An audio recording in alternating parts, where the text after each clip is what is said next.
Who is Carrie? Chapter 2, Part 2 of Chapter 2. It made me cross and fretful. It wasn't fair that everybody else was out watching the parade, and I daren't leave. Then, after a bit, the first cook said she'd remembered it was her auntie's birthday, and she ought to stop around with a bit of cake to cheer her up, as she wasn't long for this world. I thought she passed on last year, the second cook said, mighty sharp. Oh, that was my other old auntie, the first cook said. So she wrapped up a chunk of cake in a piece of cloth and went off, and she hadn't been gone for more than 3 minutes when the second cook said she was worried about her old auntie, too. She couldn't remember exactly when her birthday was, but it was around this time, and it would hurt the dear old something awful if she missed it. So she wrapped up a piece of cake and went off, too. Well, the third cook stood it for about 3 minutes more. Then she said she didn't have no dear old auntie, but she was dinged if she was going to stay around the kitchen while the others was off at the parade, nor miss out on the cake neither. So she took a piece of cake and told me she'd be back in 10 minutes, and if I didn't have the potatoes peeled when she got back, she'd peel me with a hickory switch. I could hear the fifes whistling and the drums thrumming off in the distance. Oh, I was about ready to bust. I got up and peeled out of the dining room, where I wasn't allowed except to clean the pewter candle sconces when nobody was around. There wasn't nobody there. The whole tavern was dead silent except for the kitchen dogs scratching outside somewheres and the fifes whistling and the drums thrumming.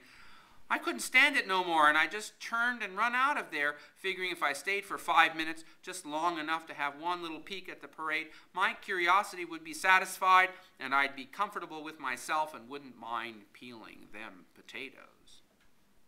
I ran down the alley beside the tavern, into Cortlandt Street, and across Broadway over to Maiden Lane. Most days there would have been lots of people going along Broadway and carts trundling along, but today there wasn't nobody there. They was all at the parade.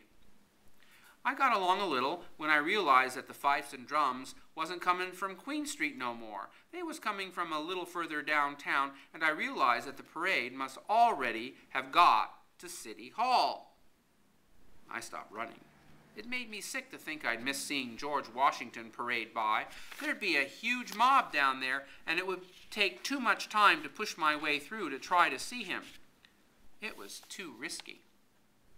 But then I thought, if I ran down there quick, I could at least see what the crowd looked like, and maybe that would satisfy me a little. So I ran along Maiden Lane and down Nassau Street towards Wall.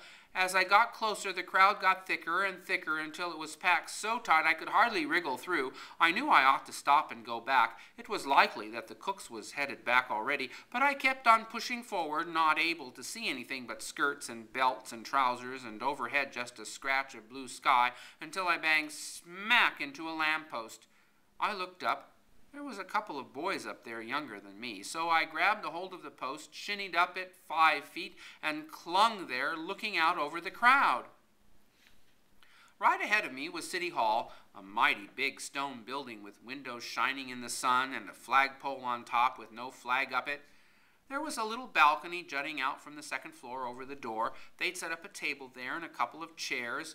There was a red velvet cloth on the table, and on the cloth a crimson velvet cushion, and on the cushion a big book which I reckoned was a Bible. Nobody was on the balcony, and the crowd just watched and waited. Then suddenly a bunch of men came out onto it. One of them was John Adams, and another one was Governor Clinton, who I seen plenty of times at the tavern, and another was Mr. Livingston, who was some big muckety-muck, and of course General Washington. I didn't know who the rest were.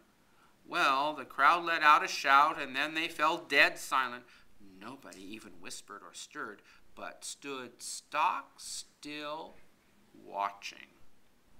General Washington come to the front of the balcony, laid his hand on his heart, bowed around to everybody a few times, and went and sat down in a chair near to the table with the Bible on it. The crowd went on standing ever so quiet.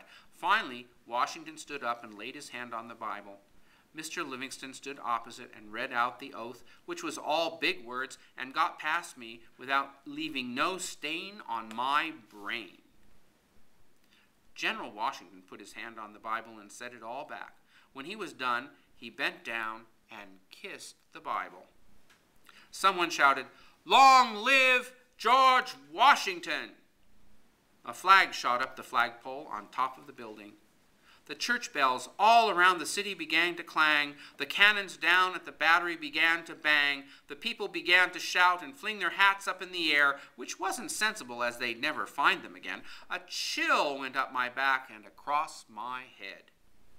I slid down the lamppost, wriggled through the crowd, and raced back up Nassau Street, doing enough praying as would satisfy Mr. Francis for a month. And I had just swung into Cortlandt Street and was about a half a minute from the tavern when I felt a hand clap over my eyes and another over my mouth. Someone had caught me.